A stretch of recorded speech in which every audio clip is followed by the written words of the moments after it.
hall in the heart of downtown, its glass facade reflecting the morning sun.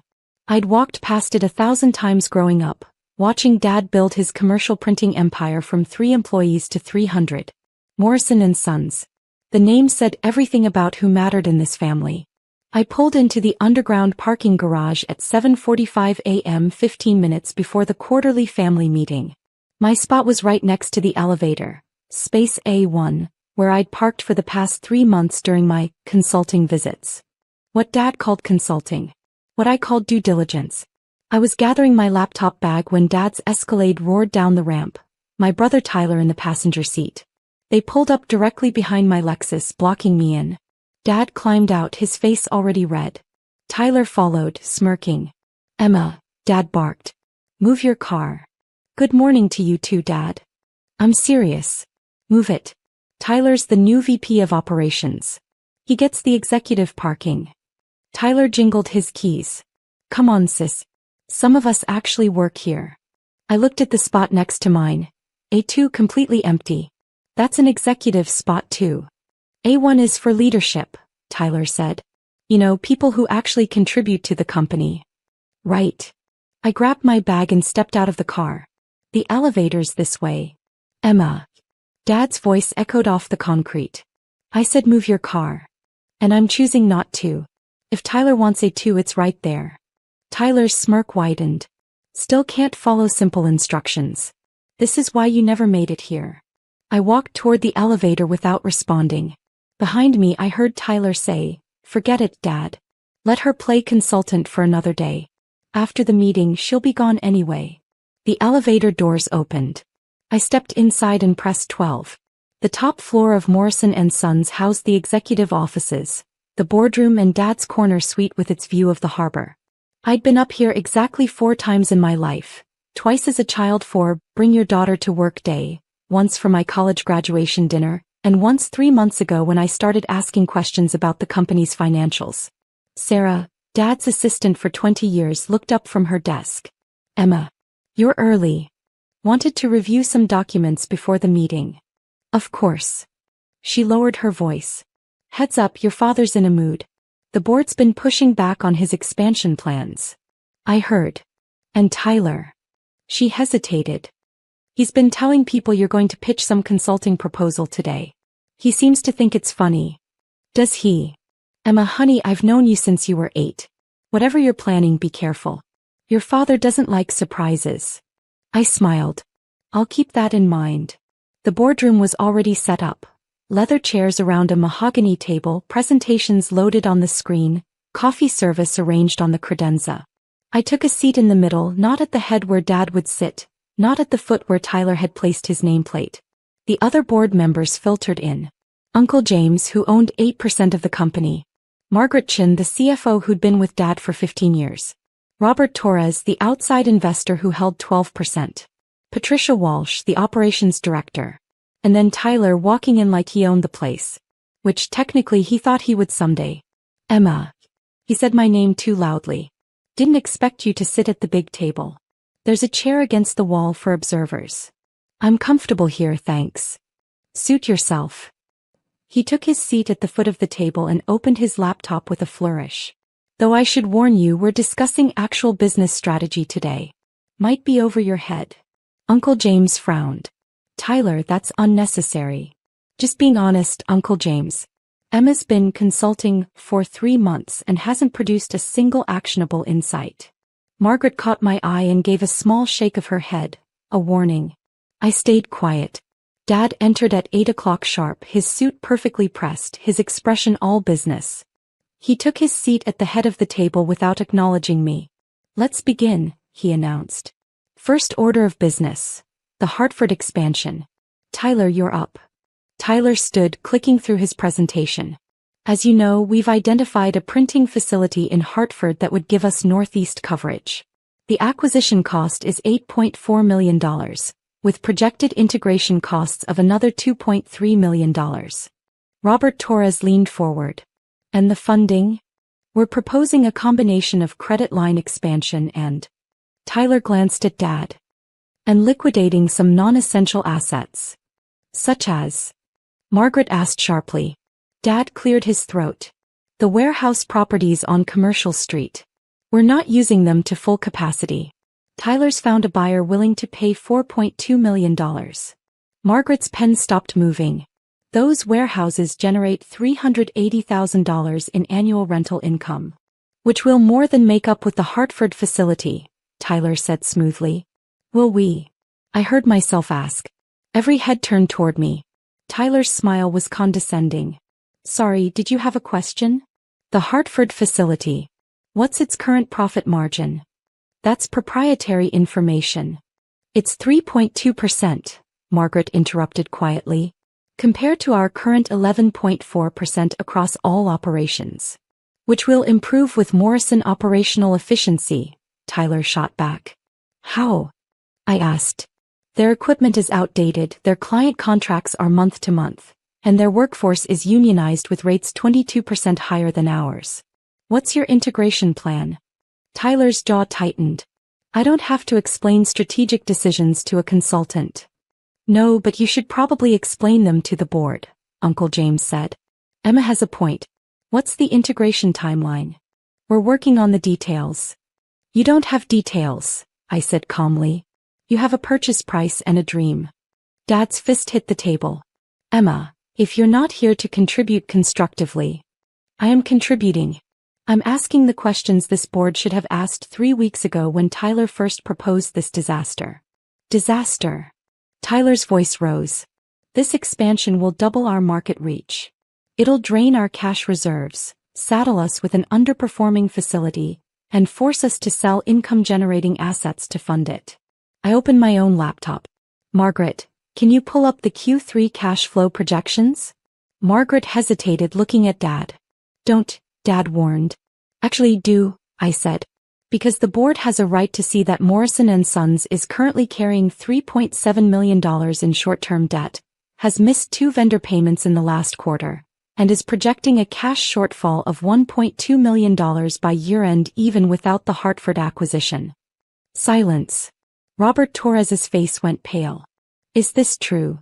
Dad's jaw worked. We have temporary cash flow challenges. You have a solvency problem, I corrected. And Tyler's expansion would accelerate it. Tyler slammed his laptop shut. Who the hell do you think you are? Someone who spent 3 months reviewing every financial document, every contract, every vendor agreement this company has.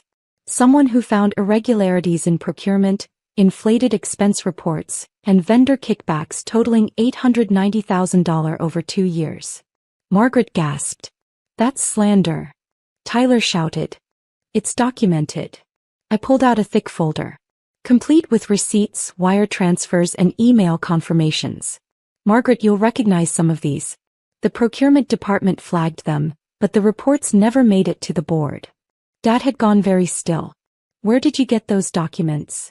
From the company files. I had access through my consulting agreement. I looked at him directly.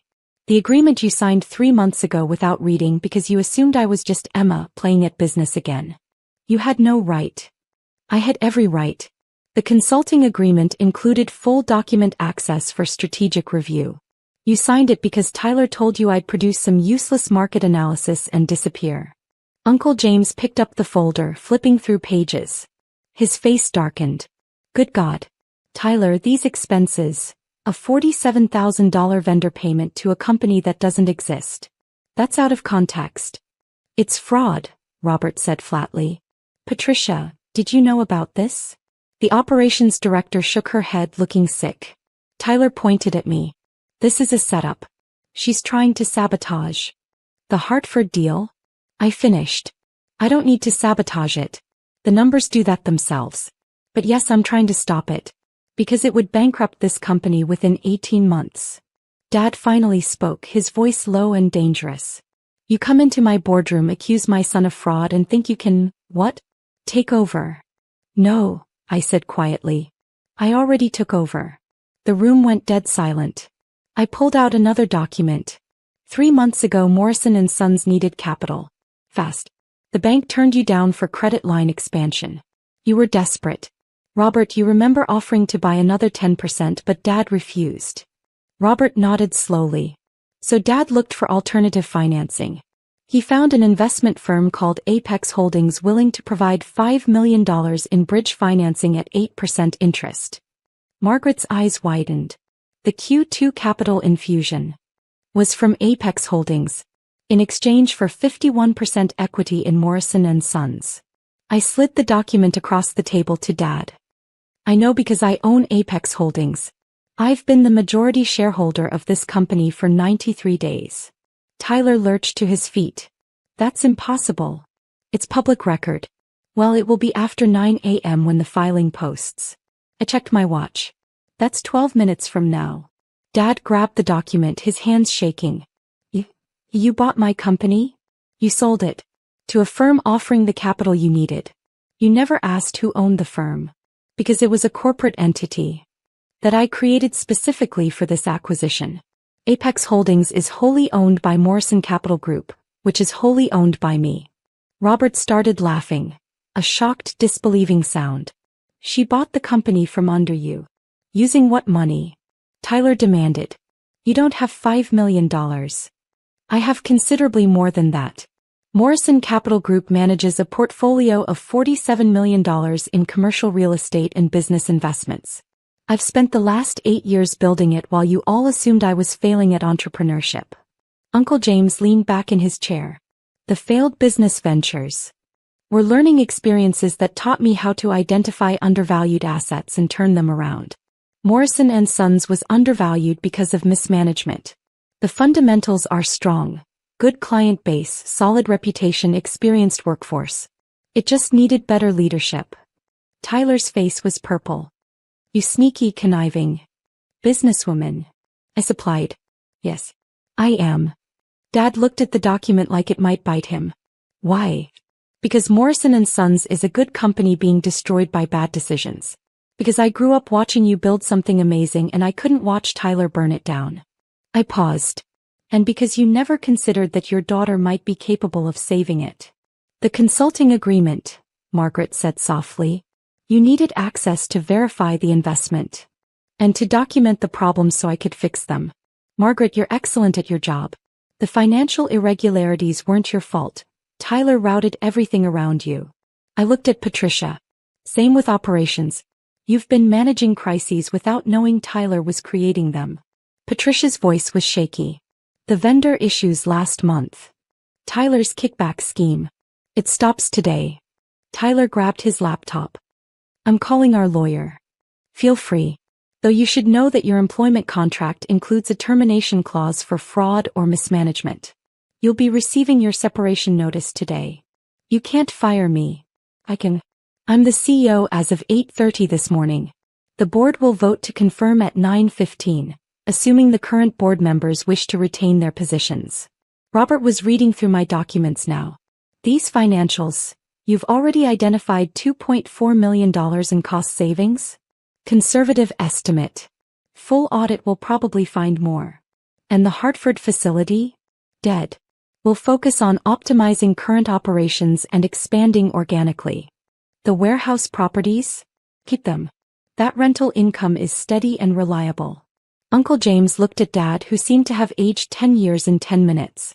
Emma, what about your father? I met Dad's eyes across the table. You built this company over 35 years. You're brilliant at client relationships and strategic vision.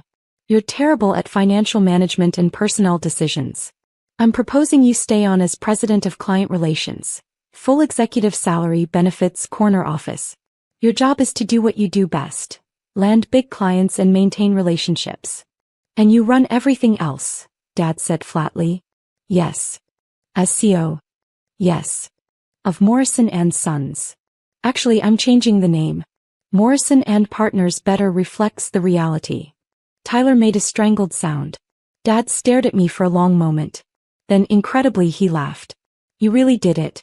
You actually bought my company. Our company now. When did you become this ruthless? I learned from watching you negotiate contracts. You taught me that business isn't about emotions, it's about outcomes. I never taught you anything. You wanted to study art history, remember? I did study art history. Then I got an MBA at night while working 3 jobs. You just never asked about any of it. Margaret spoke up quietly. For what it's worth, Emma's plan is sound. The cost savings alone would stabilize us. And her portfolio. I looked up Morrison Capital Group last week. She's got an impressive track record. You knew? Dad asked. I suspected. Emma's questions were too informed to be casual consulting. And she kept requesting documents that only an owner would need. I nodded to Margaret. You'll have full authority over finance again. No more end runs around your department. Thank God, she muttered. Robert Torres set down the documents. I'll vote to confirm Emma as CEO. This company needs her leadership. Patricia nodded. Seconded. Uncle James looked torn. Emma, your father will be treated with the respect he's earned, I said. This isn't a hostile takeover. It's a rescue. Dad, you can stay on my terms or you can take a very generous buyout and retire. Your choice. The silence stretched. Finally, Dad said, the parking spot. What? This morning. You wouldn't move your car from A1. Because it's the CEO's spot. And I'm the CEO. And Tyler tried to take it. He did. Dad looked at Tyler, who was still standing red-faced and furious. You really have been stealing from the company? Tyler's silence was answer enough. Dad closed his eyes. Get out. Dad. I said get out. You're fired. Emma will send the paperwork. Tyler looked around the table, finding no allies. He grabbed his laptop and stormed out, slamming the boardroom door behind him. Dad opened his eyes and looked at me. President of Client Relations. If you want it. Corner office? You've earned it.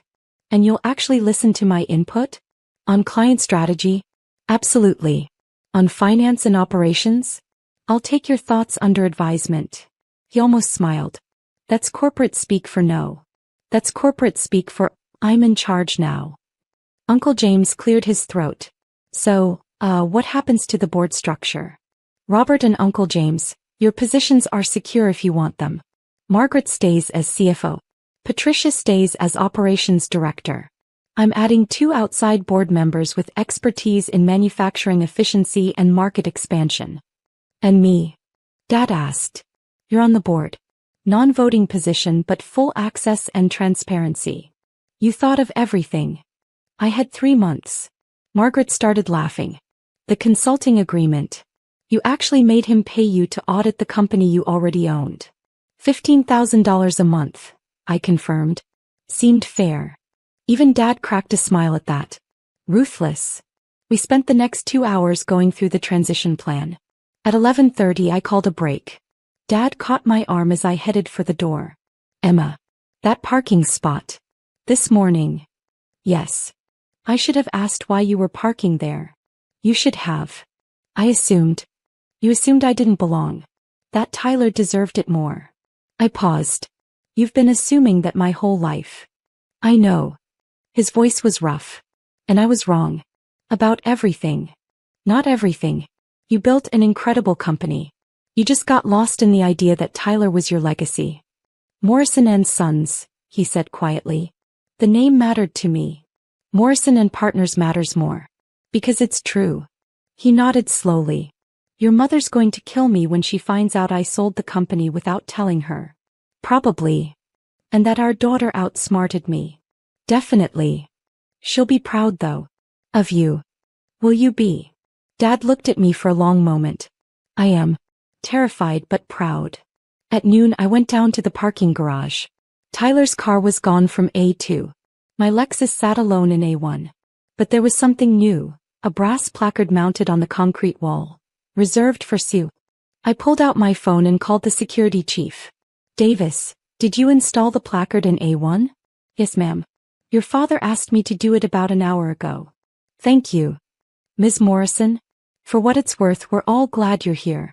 The company needs you. I sat in my car for a moment looking at that placard. Chief Executive Officer of Morrison and Partners. My phone buzzed. A text from Tyler. You haven't heard the last of this. I deleted it. Another text from Margaret. Asterisk welcome to the top floor. Your office is being set up now. Asterisk. And one from Dad. Asterisk family dinner Sunday. Your mother wants details. Prepare yourself. Asterisk. I started the car and pulled out of space A1, the CEO's spot. My spot. As I drove up the ramp toward street level, I passed the building's main entrance. The old sign was already being taken down. Morrison and Sons C 1987. By Monday it would say Morrison and Partners. My company. My rules. My legacy. I smiled and drove toward my next meeting, the morning sun glinting off the Lexus's hood. Turns out I belonged in that parking spot after all. All white tablecloths and crystal chandeliers, with views of the harbor stretching out beyond floor-to-ceiling windows. 200 guests filled the ballroom, celebrating my parents' 25 years of marriage. I sat at a table near the back, wearing a simple navy dress I'd bought on sale 3 years ago. My sister, Amanda, held court at the family table near the front, her designer gown shimmering under the lights. Her husband, Brett, looked appropriately successful in his tailored suit. I'd arrived late and planned to leave early. These family events were always the same, a performance where everyone played their assigned roles. Amanda was the successful daughter. I was the disappointment. The speeches started after dinner. Uncle Richard talked about how he'd introduced my parents at a college party. Mom's best friend shared embarrassing dating stories. Then Dad stood up, tapping his champagne glass to get everyone's attention. "Thank you all for being here tonight," he began. His voice was warm, confident. The voice of a man who'd built a successful accounting practice from nothing. 25 years ago I married the love of my life. Together we built a beautiful family and a good life. Applause rippled through the room. Mom beamed from her seat. "As part of tonight's celebration," Dad continued, "I want to announce some exciting news about our family's future." My stomach tightened. I knew what was coming. "Many of you know about our beach house in Malibu," Dad said. "My father bought it in 1975, and it's been in our family for nearly 50 years. It's where we spent every summer, where our girls learned to swim, where we've made countless memories." Amanda was smiling, her hand clutched in Brett's. She knew what was coming too. "The house is worth approximately $4 million now," Dad continued.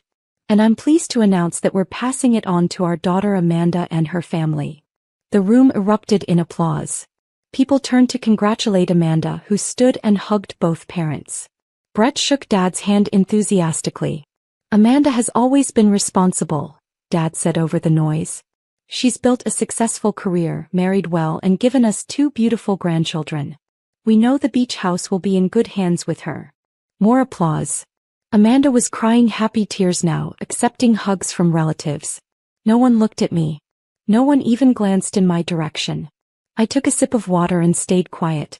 The party continued for another 2 hours.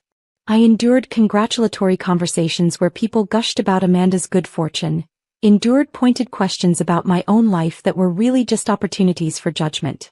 "Still working at that bookstore?" Aunt Susan asked. "Still single?" Cousin Jennifer inquired with fake sympathy. "Must be nice having a sister so successful," a family friend said, not realizing how the words stung. I smiled through all of it. Then I slipped out around 10 p.m. while Dad was giving another toast. No one noticed me leave. I drove home to my small apartment in Santa Monica, a 1-bedroom place with outdated fixtures and a view of the parking lot. Or at least that's what my family thought I had. In reality, I lived in a 3-bedroom penthouse I owned in a building I also owned, but they'd never bothered to visit, so they didn't know. Just like they didn't know about the 12 other properties I owned across California, including the Malibu beach house Dad had just promised to Amanda. I'd bought it 6 months ago. The beach house had been in trouble for a while. Dad and Mom barely used it anymore. Too busy with their lives, too expensive to maintain. The property taxes alone were $70,000 a year. Repairs were mounting. The roof needed replacing. The deck was rotting. Dad had mentioned selling it last Thanksgiving. "Too much of a headache," he'd said. "But it breaks my heart to let it go. It's been in the family so long." 2 weeks later, the listing went up quietly through a private broker. Dad didn't tell anyone, didn't want family drama about who might buy it. I saw the listing the day it posted. I'd been tracking that property for 3 years. Ever since I'd started building my real estate portfolio seriously. I knew every inch of that house, every memory attached to it. I made an offer the same day, $3.8 million cash, close in 30 days. The broker nearly fell over himself accepting. Dad never knew it was me. The purchase went through an LLC I'd created, Pacific Coast Holdings. No personal names attached. I'd spent the last 6 months and $400,000 renovating it. New roof, new deck, updated kitchen, modern bathrooms. I'd kept all the character. The whitewashed wood walls, the stone fireplace, the window seat where I used to read as a kid. But I'd made it beautiful. Made it profitable too. I'd listed it on luxury rental sites for $12,000 a week. It was booked solid for the next 8 months. My family had no idea. The phone call came at 7:30 Sunday morning. You bitch. Amanda's voice was so loud I had to pull the phone away from my ear. You absolute bitch. I was making coffee in my kitchen, enjoying the Sunday morning quiet. Good morning to you too, Amanda. Don't good morning me. What the hell did you do? I'm not sure what you mean, I said calmly, pouring my coffee. The beach house, she shrieked. I went there this morning to take measurements for new furniture, and there's a security guard at the gate. He wouldn't let me in.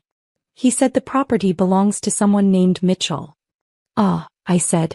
Yes, that would be me. Silence. Complete absolute silence. Then, what do you mean that would be you? I bought the beach house 6 months ago, I said, taking a sip of coffee. Dad sold it through a private listing. I made an offer through my LLC. The sale went through in February. That's impossible, Amanda said. Her voice had gone from screaming to dangerous quiet. You don't have that kind of money. You work at a bookstore. I worked at a bookstore 8 years ago while I was saving money, I corrected. I haven't had a job in 6 years. I own 13 properties now, including the Malibu beach house. My portfolio is worth about $19 million. More silence. You're lying, she finally said. Call the security guard back, I suggested. Ask him to confirm the owner's name. Sophia Mitchell. That's me. I heard rustling voices in the background. Amanda must have put me on speaker because suddenly I could hear Brett too. This is insane, he was saying. She can't possibly. The deed is public record, I interrupted. You can look it up online. Search the Malibu County Assessor's database. 2847 Pacific Coast Highway. Owner, Pacific Coast Holdings LLC, registered agent Sophia Mitchell. More silence. Then I heard typing. Oh my God, Brett said. She's not lying. The deed shows. Dad sold you our beach house? Amanda's voice cracked. He sold you our family home? He sold it to the highest bidder through a private broker, I said. He had no idea it was me. I used my business entity to protect my privacy. But he just announced, in front of everyone, that I was getting the house. Yes, I said. That was awkward, wasn't it? Awkward. Amanda was screaming again. He promised it to me. In front of 200 people. He promised you something he didn't own, I said simply. That's not my problem. You have to sell it to us, Brett said. His voice had that lawyer tone, commanding, expecting compliance. Name your price. We'll match what you paid. I paid $3.8 million, I said. I've put another $400,000 into renovations.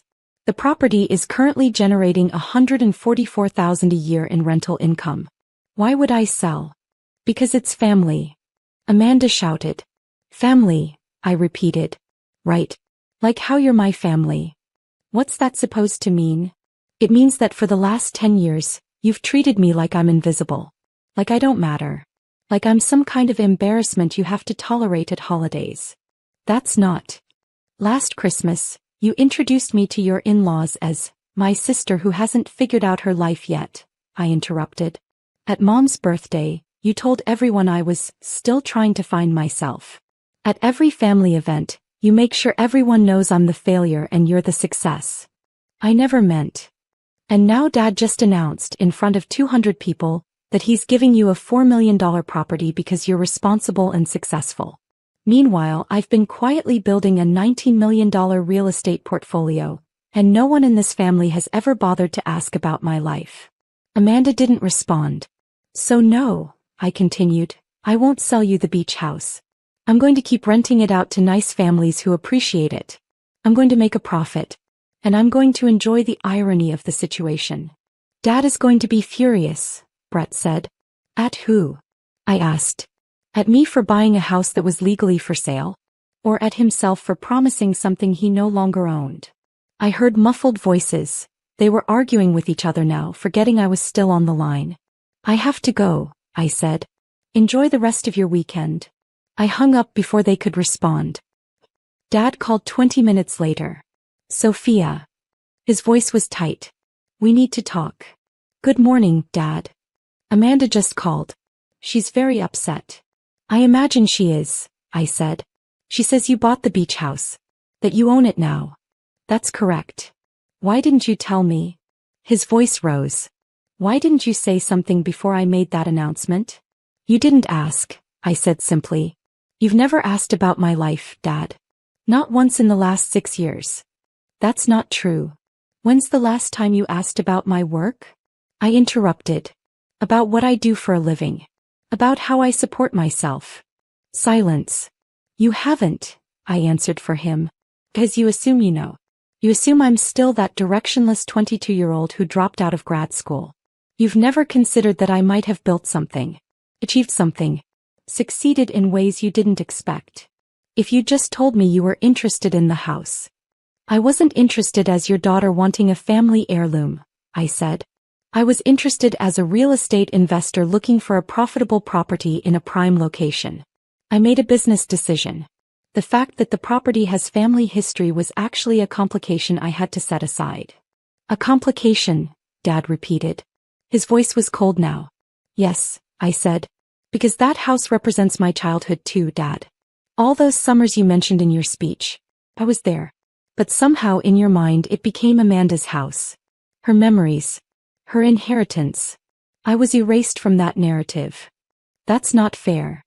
You just told 200 people that you're giving a $4 million asset to Amanda because she's responsible and successful, I said. What does that say about me? What message does that send? Dad was quiet for a long moment.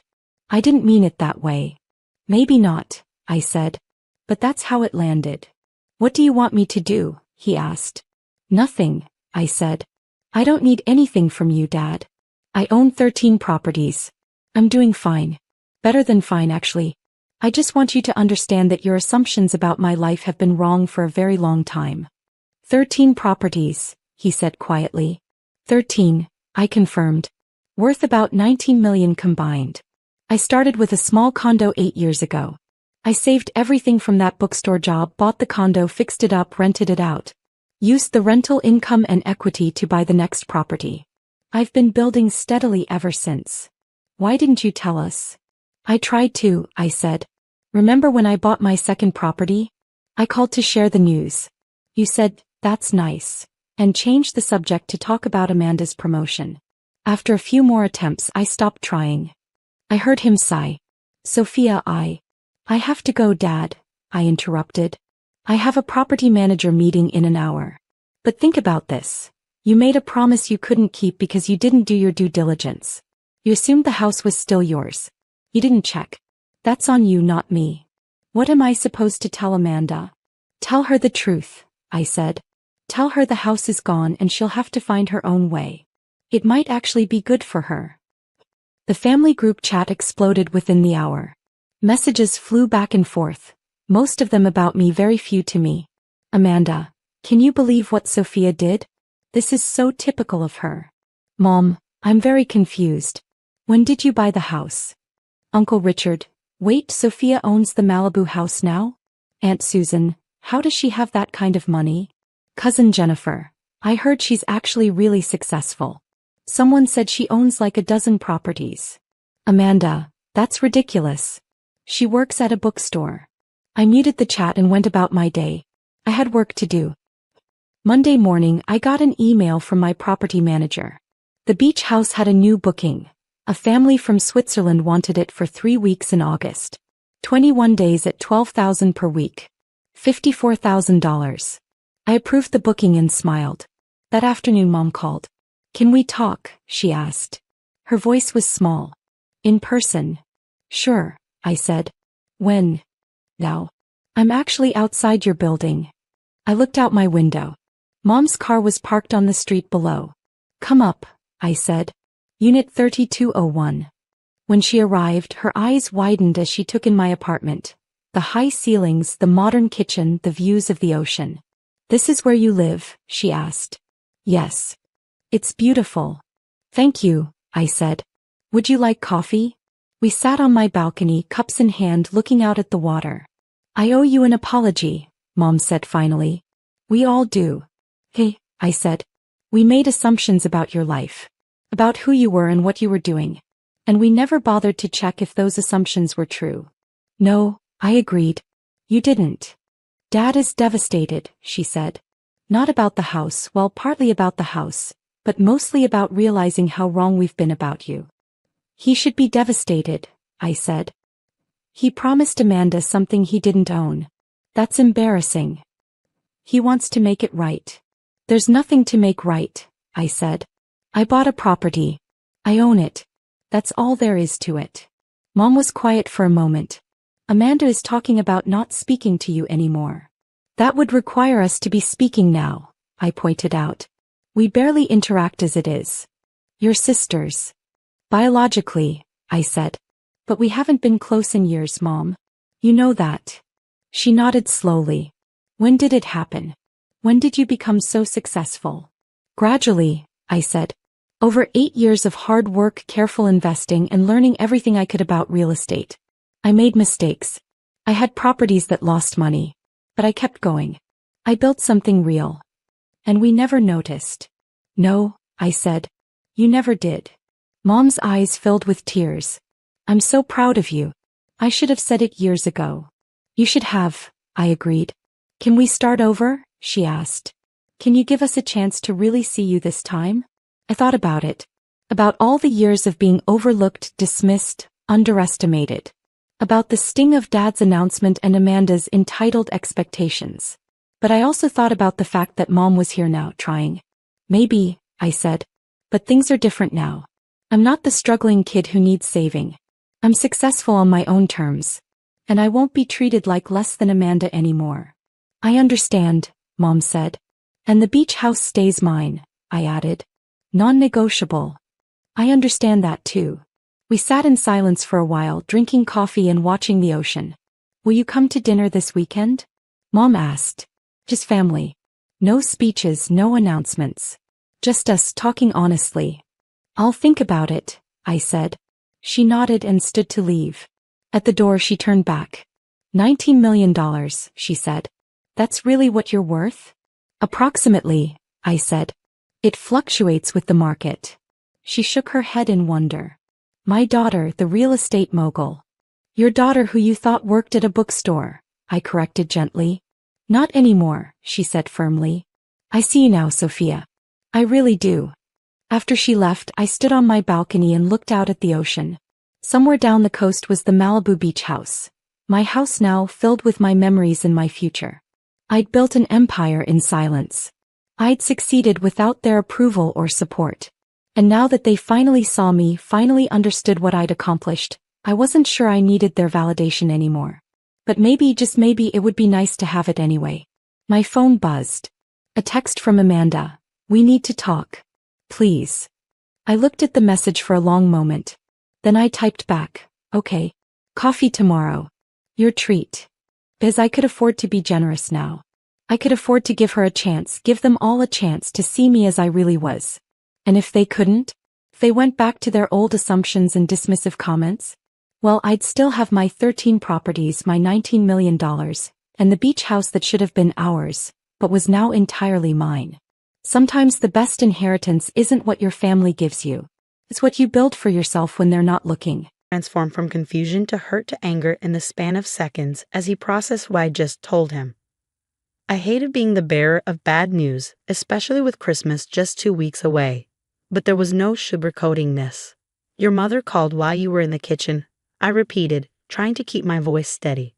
"She said they think it's best if we don't attend the family Christmas this year." "Because of the cafe?" David asked, already knowing the answer. I nodded, remembering the barely disguised contempt in Evelyn Harrington's voice. She said something about not wanting to dampen the holiday spirit with talk of our unfortunate business situation. David closed his eyes, a muscle working in his jaw. "Unbelievable." Unbelievable. But not surprising, at least not to me. The Harringtons had never fully approved of their eldest son marrying someone they considered beneath their social standing. I, Melissa Chen, daughter of Chinese immigrants who owned a small grocery store, was decidedly not who they pictured for their blue-blooded son. For years, they'd maintained a veneer of polite acceptance, especially after David had become a successful investment banker. But when we'd made the decision to leave the corporate world and open our dream cafe 6 months ago, that veneer had rapidly cracked. Quitting a perfectly good career to serve coffee, Evelyn had remarked during her first and only visit to Clear Day Cafe. Well, I suppose everyone needs a hobby. It wasn't a hobby. It was our passion project, a bright, airy space with floor-to-ceiling windows, serving ethically sourced coffee and my mother's Asian-inspired pastries alongside traditional cafe fare. We poured our savings and souls into it, and for the first few months, business had been promising. Then the economy took a downturn. A major office building nearby announced layoffs. Construction on the street disrupted foot traffic. Suddenly, our comfortable financial cushion began to thin. The Harringtons, with their old money and country club memberships, viewed our struggle not with sympathy but with something closer to vindication. This Christmas disinvitation was just the latest in a series of small humiliations. "I'll call her back," David said, reaching for his phone. I placed my hand over his. "Don't. Please. Mel, I'm not going to let them treat us like this. And what will arguing accomplish? They've made up their minds." I squeezed his hand. "Let's have our own Christmas. Just us, in our little apartment above our struggling cafe." I meant it to sound defiant, even a bit humorous, but my voice caught on the last words. The truth was, I was exhausted. Tired of proving myself worthy to the Harringtons, tired of the daily struggle to keep our business afloat. Tired of watching David torn between his wife and his family. He must have heard it because he pulled me into a tight embrace. "Hey," he whispered against my hair. "We're going to be okay. The cafe is going to be okay." "How can you be sure?" I asked into his shoulder. "Because I know something they don't." He pulled back, a mysterious smile playing at his lips. "I was going to tell you tomorrow after I got official confirmation, but now seems like the right time. Remember that angel investor I mentioned? The one who was interested in our business model?" I nodded. A month ago, a man named Marcus Zhang had visited our cafe multiple times, always asking thoughtful questions about our operations, our sourcing, our vision.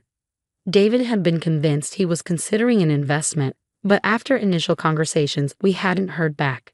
He called today. His investment group wants in, not just a small stake. They're talking about a significant infusion that would allow us to not only stabilize but expand. My heart leaped, then immediately plummeted. "This isn't out of pity, is it? Did you tell him about our situation?" David shook his head firmly. "I've been completely transparent about our current challenges, but that's not why they're interested. They believe in what we're building, Mel. They see the potential even if my parents can't." For the first time in weeks, I felt a flicker of hope. How significant is significant? David named a figure that made my eyes widen. It was enough to pay off our business loans, renovate the unused second floor of our building, and still have operating capital to weather any further economic storms. "There's one condition," he added. "They want us to consider a second location. Apparently, they've been looking at commercial properties in several areas, including Oak Ridge." I froze. Oak Ridge? As in the ritzy suburb where your parents live, where the median home costs more than we'll make in a decade. "The very same," David confirmed, a mischievous glint in his eye. "Apparently, there's a prime commercial space available that would be perfect for an upscale cafe." "Your parents would have a fit," I said, unable to suppress a small smile at the thought. "Probably, but they're not the ones signing the checks." He kissed my forehead. "So what do you say? Ready to become cafe moguls?" I laughed for what felt like the first time in months, one step at a time. "Let's see the investment agreement first." The agreement, as it turned out, was even better than we'd hoped. Marcus Jones' investment group, East West Ventures, wasn't just offering capital. They were offering expertise, connections, and a vision for growth that aligned perfectly with ours. They loved our fusion concept and believed it could thrive in upscale areas like Oak Ridge. By January, we'd signed the paperwork. By February, renovation on our original location was underway. transforming the neglected second floor into an elegant event space for private parties. By March, we were scouting locations in Oak Ridge. Through it all, communication with the Harringtons remained strained. David spoke with his younger sister, Grace, occasionally, but his parents maintained a chilly distance. We hadn't been invited to Sunday dinners, family birthdays, or the annual Easter gathering, not that we'd had time to attend with the cafe's expansion keeping us busy 7 days a week. "Have you told them about the investment?"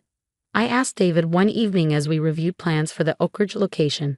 We'd found a beautiful space in a historic building just 2 blocks from the Oak Ridge Country Club where the Harringtons were founding members. "Not directly," he admitted. "Grace knows some of it. I'm sure she's passed along the basics. But not the scale of it, or the Oak Ridge plans." He shook his head. I figured that would be a nice surprise. Speaking of which, he pulled out his phone and showed me an email.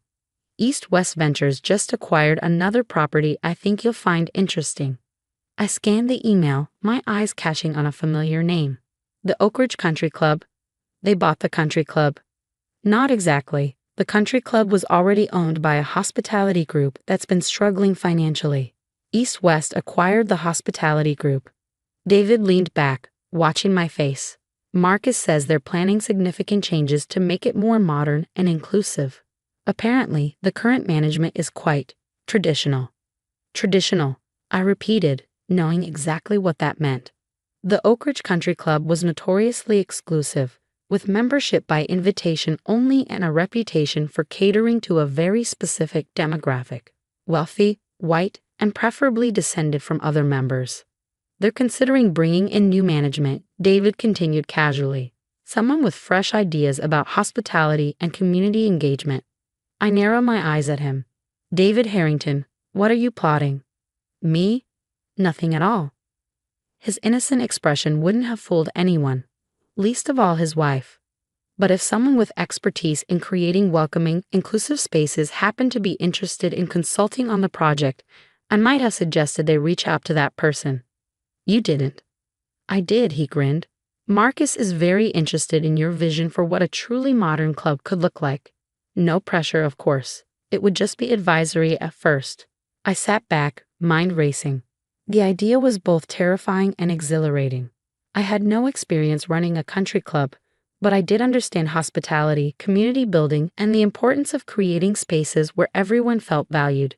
And the poetic justice of it, the Chinese-American woman deemed not good enough for Christmas dinner potentially reshaping the very institution that embodied the Harrington social standing, was not lost on me.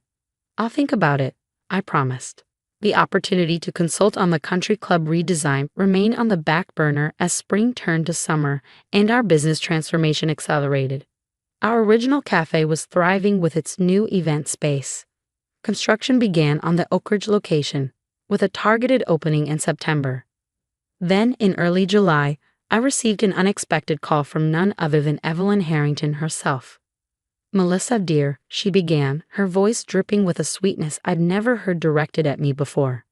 "It's been far too long since we've caught up." I held the phone away from my ear for a moment, checking to make sure I hadn't misread the caller ID. "Yes, it has been," I agreed cautiously. "I've been hearing such interesting things about your little cafe. Grace mentioned you've been doing some renovations." "We have," I confirmed, not elaborating. Let her ask specific questions if she wanted details. "How lovely. It's good to see you and David making the best of things." She paused, and I could practically hear her gathering herself for the real purpose of her call. "The reason I'm reaching out is that Richard and I are celebrating our 40th wedding anniversary next month. We're planning a rather elaborate party." "Congratulations," I said automatically. "Thank you, dear. Originally, we had everything arranged at the country club, but there seemed to be some staff problems there recently. Very unprofessional, lots of resignations. The whole place is in disarray." I bit my lip to keep from laughing. Those staff problems were actually a carefully planned reorganization by the new ownership, including the replacement of several managers known for discriminatory practices. "I'm sorry to hear that," I managed. "Yes, well, these things happen. The point is, Grace mentioned that you have a new event space above your cafe. I was thinking perhaps we could see it as a potential backup option." I nearly dropped the phone. After almost a year of being treated like an embarrassment to the family, Evelyn Harrington was asking to host her prestigious anniversary celebration at our little cafe. I'm sure we could arrange a tour, I said, mind spinning. Wonderful. How about tomorrow afternoon? Richard and I could come by around 3. The tour was surreal. Evelyn and Richard Harrington walked through our cafe and event space with the air of benevolent royalty surveying a quaint village. They nodded approvingly at the tasteful decor, the quality fixtures, the elegant table settings we'd arranged as an example. This is actually quite nice, Evelyn admitted, sounding surprised. Much more sophisticated than I expected. Thank you, I replied, choosing not to comment on her evident shock that we could create something beautiful. We've worked hard on the design. And you can accommodate 100 people up here? Richard asked, glancing around critically. Comfortably, I confirmed. We've hosted several corporate events of that size already. Have you? Business must be picking up then, Evelyn commented. It is. I smiled politely, offering no further details about our financial situation. After inspecting every corner and asking numerous questions about our menu, staff, and availability, they huddled together for a brief consultation. Well, Richard announced, it seems this might work after all. Our anniversary is August 15th. We'd need the space from noon for setup, with the event running from 7 to 11. I'll check our calendar, I said, pulling out my booking ledger. I already knew we were free that evening. We'd been turning down bookings for that date specifically because it was the planned soft opening for our Oak Ridge location. But they didn't need to know that. I made a show of reviewing the calendar. It appears we do have that date available. Would you like me to pencil you in while you consider other options? No need, Evelyn decided. We'll take it. The country club situation isn't likely to resolve itself in time. Send us your standard contract and we'll get everything finalized. As they left, I heard Evelyn remark to Richard, well, at least now we'll have to invite them for Christmas this year. The smug condescension in her voice solidified a decision I'd been mulling over since their arrival. I pulled out my phone and called Marcus John. Marcus, it's Melissa Harrington. About that country club advisory role, I'm in, and I have some thoughts about the timing of certain announcements. The weeks leading up to the Harringtons' anniversary celebration were a whirlwind. Beyond our usual cafe operations and preparing for a 100-person event, we were putting the finishing touches on our Oak Ridge location, and I was deeply involved in the country club restructuring. Are you sure about the timing? David asked one night as we reviewed the final plans. It seems a bit theatrical. Since when are you concerned about theatrics? I teased. But yes, I'm sure he considered this, then nodded. Okay, I trust your judgment, and to be honest, I'm looking forward to seeing my father's face. The day of the anniversary party arrived and everything was perfect. The event space was transformed with elegant floral arrangements in cream and gold, Evelyn's chosen colors. The custom menu featured elevated versions of their favorite dishes. The staff was impeccably trained and dressed in crisp black and white. Evelyn and Richard arrived early to oversee the final setup, accompanied by a professional photographer to document everything. I greeted them warmly, noting with satisfaction the way Evelyn's eyes widened at the transformation of the space. This is quite impressive, she admitted. Executive director of the country club, she hissed. What exactly does that mean, Melissa? I met her gaze steadily. It means I'll be overseeing all operations, membership policies, and programming. The new ownership group has some innovative ideas for making the club more reflective of today's community. And who is this ownership group? East West Ventures, I replied. The same investors who believed in our cafe when others thought it was just a hobby. They see value where others don't. The implication hung in the air between us. Evelyn's eyes narrowed. So all this time, while we thought you were struggling with your little cafe, you were actually building something significant. I finished for her. Yes. Why didn't you tell us? The question was so breathtakingly lacking in self-awareness that I nearly laughed. When would that have happened, Evelyn? Perhaps during the family Christmas we weren't welcome to attend, or maybe during one of the Sunday dinners we haven't been invited to in nearly a year. She had the grace to look momentarily abashed.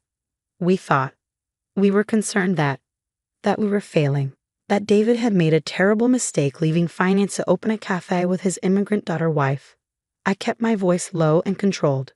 You thought we'd embarrass you in front of your friends. The irony is, we've been more successful than we ever imagined, while you've been hanging on to an outdated version of status and success." Before she could respond, I added, "Don't worry though, your membership at the club is secure. In fact, I've already approved the renewal myself." I walked away then, leaving her speechless, perhaps for the first time in her life. Later that evening, after the cake had been cut and most of the formal celebrations concluded, I found David chatting with his sister Grace in a quiet corner. "There you are," Grace exclaimed when she saw me. "The woman of the hour. David's been filling me in on all your secret success. I can't believe you managed to keep it quiet for so long." "It wasn't intentional secrecy," I explained. "We were just focused on building something solid before making announcements." "Well, Mom's in a complete state," Grace said with undisguised glee. "One minute she's outraged that you didn't tell them about your success.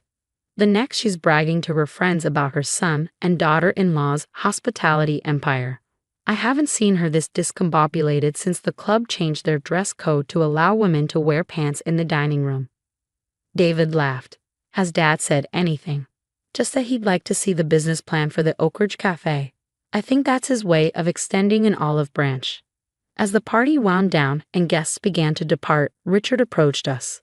He'd had several scotches and looked more relaxed than I'd ever seen him. "Quite an evening," he said, surveying the room.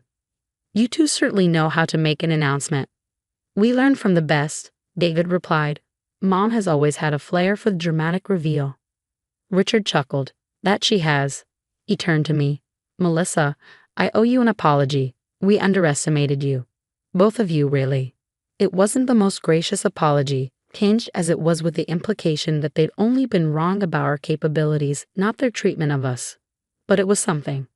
"Thank you, Richard," I said simply. "This country club position. It's significant," he continued. "Many of my business associates are members. They'll be watching closely." "I'm aware," I assured him. "I understand the responsibility." He studied me for a moment, then nodded. "I believe you do." He clapped David on the shoulder. "Your mother wants a word before we leave. Something about Christmas plans." After they left, the staff began the cleanup process while David and I retreated to the small office behind the kitchen. He loosened his tie and pulled me into an embrace. "So," he murmured against my hair, "how does it feel to be the talk of Oak Ridge?" I laughed. Honestly, exhausting, but also vindicating. My parents, I mean. I considered the question. I think they'll adapt. They're survivors, socially speaking. Once they process the shock, they'll find a way to incorporate our success into their narrative. "Already happening," David confirmed. "Did you hear my mother telling the Andersons that she always knew the cafe would be special? That it was just a matter of finding the right clientele?" We both laughed at that. "You know," I said thoughtfully, "part of me expected to feel more. I don't know, triumphant, watching their reaction, but mostly I just feel free," David supplied. "Like we don't need their approval anymore." "Exactly," I smiled up at him. "Besides, the real satisfaction will come when I start implementing changes at the club. Wait until your mother sees the new inclusive membership policy and the cultural fusion events I'm planning for the fall." "Now who's being theatrical?" he teased. "I learned from the best," I replied, echoing his earlier words. "And speaking of theatrical, did I mention that the first major event at the newly renovated club will be a Lunar New Year celebration? I was thinking we might invite your parents to host a table." David threw his head back and laughed. Now that I would pay to see. As we locked up the cafe that night, I reflected on the journey of the past year, from being disinvited from family Christmas to overseeing the very institution that symbolized the Harrington's social standing. It wasn't about revenge, not exactly. It was about proving our worth, not to them, but to ourselves. About creating success on our own terms. And if, along the way, we managed to expand some narrow minds and heal some family wounds, all the better. After all, true success isn't just measured in profit margins or social standing, but in the communities we build and the barriers we break down. The Harringtons had called our cafe a hobby, our dream naive. But sometimes it's the dreams others dismiss that end up changing everything, including perhaps those who did the dismissing.